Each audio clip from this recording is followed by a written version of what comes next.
क्या बिहार में इन दिनों फ्री योजनाओं की बारिश हो रही है या भविष्य के आर्थिक संकट की नींव रखी जा रही है?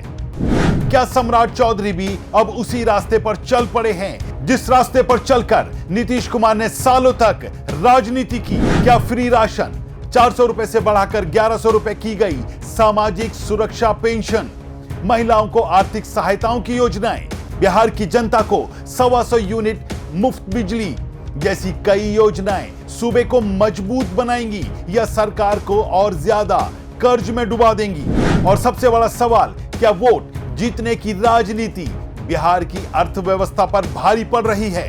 यही आज का मुद्दा और यह मुद्दा सच में बेहद गर्म है। नमस्कार, आप देख रहे हैं YBN बिहार झारखंड और मैं हूं दीपक गौड़। बिहार की राजनीति इस समय एक ऐसे मोड़ पर खड़ी है जहां जनता खुश दिखाई दे रही है और अर्थशास्त्री चिंतित। एक तरफ मुख्यमंत्री सम्राट चौधरी लगातार नई नई योजनाओं का ऐलान कर रहे हैं। 97 लाख से ज्यादा लोगों को कल ही 1100 रुपए सामाजिक सुरक्षा की पेंशन रिलीज की गई। 1 करोड़ नए राशन कार्ड की बात कही गई। किसानों को दिन में सुबह 6 बजे से शाम 6 बजे तक लगातार 12 घंटे बिजली देने की बात कही गई। बिहार की जनता को 125 यूनिट मुफ्त बिजली देने की बात कही गई है। महिलाओं के लिए रोजगार पेंशन की बात कही गई है। भूमिहीनों के लिए जमीन देने की बात की गई है और गरीबों के लिए लगातार नई घोषणाएं की जा रही हैं। लेकिन दूसरी तरफ बिहार का कर्ज लगातार बढ़ रहा है। सरकार हजारों करोड़ का नया ऋण लेने जा रही है। विशेषज्ञ कह रहे हैं कि आने वाले समय में विकास से ज्यादा पैसा ब्याज चुकाने में खर्च हो सकता है। तो क्या सम्राट चौधरी कल्याणकारी राजनीति के जरिए लोकप्रिय तो हो जाएंगे, लेकिन क्या बिहार आर्थिक रूप से मजबूत हो पाएगा? आज मुद्दा गर्म है में हम इसी सबसे बड़े सवाल का विश्लेषण करेंगे। मुद्दा गर्म के आज के इस एपिसोड में हम बात करेंगे कि कैसे बिहार की राजनीति में इस समय 2 तस्वीरें एक साथ दिखाई दे रही हैं। पहली तस्वीर जिसमें सरकार लगातार लोगों को राहत दे रही है और दूसरी तस्वीर जिसमें राज्य पर कर्ज का बोझ लगातार बढ़ता ही जा रहा है। अब सवाल यह नहीं है कि गरीबों को मदद मिलनी चाहिए या नहीं। आज सवाल यह है कि क्या बिहार की अर्थव्यवस्था इतनी मजबूत है कि वह लंबे समय तक इन योजनाओं का बोझ उठा सकेगी? और अगर नहीं तो बिहार आखिर कब अपने पैरों पर खड़ा होगा? यही समझना सबसे जरूरी है। तो हमारी आज की इस रिपोर्ट को अंत तक जरूर देखिएगा, क्योंकि हर बिहारवासी को बिहार सरकार की आर्थिक स्थिति का यह सच जानना बेहद जरूरी है। हम अपनी रिपोर्ट में आगे बढ़ें इससे पहले अगर आपने अभी तक हमारे चैनल को सब्सक्राइब नहीं किया तो अभी कर लें और बेल आइकन का बटन दबाना ना भूलें। तो चलिए लौटते हैं अपने मुद्दे पर। असल में विधानसभा चुनावों से पहले बांटी गई मुफ्त की रेवड़ियां अब सरकार के लिए गले की फांस बन गई हैं। 15,000 करोड़ से अधिक की राशि तो सिर्फ महिलाओं को 10,000 देने में ही खर्च हो गया। अब यह राशि बढ़कर 20,000 करोड़ के आसपास पहुंचने वाली है। वहीं महिला रोजगार के लिए 20,000 की दूसरी किश्त भी जल्द ही आने वाली है। उस पर भी 10,000 करोड़ से अधिक की राशि की सरकार को तत्काल जरूरत है। आने वाले समय में तीसरी, चौथी और 5वीं किश्त भी सरकार को देनी है और उसके लिए भी सरकार को बड़ी राशि की जरूरत पड़ेगी। इसी तरह सामाजिक सुरक्षा पेंशन 400 रुपए से बढ़ाकर 1100 रुपए करने के बाद हर महीने सरकार को 1100 करोड़ की राशि की जरूरत पड़ रही है। इस साल 13,000 करोड़ से अधिक की राशि की जरूरत पड़ेगी। वहीं 125 यूनिट फ्री बिजली देने के कारण सरकार को 23,000 करोड़ की राशि इस साल खर्च करनी पड़ेगी। इतना ही नहीं, किसानों को रात की बजाय दिन में 12 घंटे बिजली देने का फैसला हुआ है। महिलाओं के लिए रोजगार और आर्थिक सहायता की नई योजनाएं चलाई जा रही हैं। इस सब से इतर सरकार का ध्यान औद्योगिक निवेश पर है और उस पर सरकार ने प्रोत्साहन राशि देने की घोषणा की है। तो इसके लिए भी सरकार को बड़ी राशि का इंतजाम करना होगा। बावजूद इसके सरकार का दावा है कि कोई गरीब सरकारी सुविधा से वंचित नहीं रहेगा।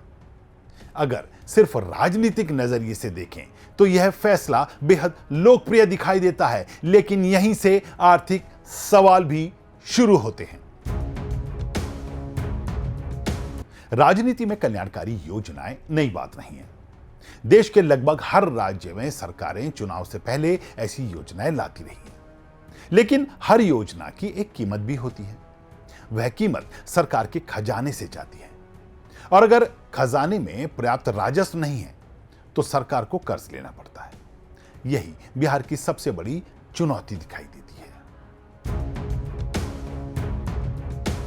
आंकड़े बताते हैं कि बिहार सरकार इस वित्तीय वर्ष में पहले से ज्यादा कर्ज लेने की तैयारी कर रही है। सरकार का कहना है कि यह फैसला विकास योजनाओं, सड़क, पुल, मेट्रो, रोजगार और सामाजिक योजनाओं पर खर्च होगा। लेकिन विपक्ष कहता है कि सरकार चुनावी वादों को पूरा करने के लिए कर्ज ले रही है, जबकि सरकार का तर्क है कि विकासशील राज्यों में ऋण लेना सामान्य प्रक्रिया है। यानी बहस कर्ज लेने पर नहीं, बल्कि इस बात पर है कि कर्ज आखिर खर्च कहां हो रहा है। यही सबसे बड़ा फर्क समझना जरूरी है। अगर सरकार कर्ज लेकर फैक्ट्री लगाए, उद्योग स्थापित करे, निवेश आकर्षित करे, तो भविष्य में वही उद्योग टैक्स देंगे, रोजगार देंगे और सरकार का राजस्व बढ़ेगा। लेकिन अगर कर्ज का बड़ा हिस्सा केवल राजस्व खर्च और कल्याणकारी योजनाओं में चला जाए तो भविष्य में उसी कर्ज का ब्याज चुकाना भी चुनौती बन जाता है। और यही चिंता कई अर्थशास्त्री भी जता चुके हैं। अब एक बड़ा सवाल, क्या बिहार के पास अपनी आय बढ़ाने का कोई बड़ा रोड मैप दिखाई देता है? यही पूरी बहस का केंद्र है। सरकार लगातार सामाजिक सुरक्षा की बात कर रही है, लेकिन क्या उतनी ही तेजी से उद्योग भी आ रहे हैं? क्या निवेश उसी गति से बढ़ रहा है?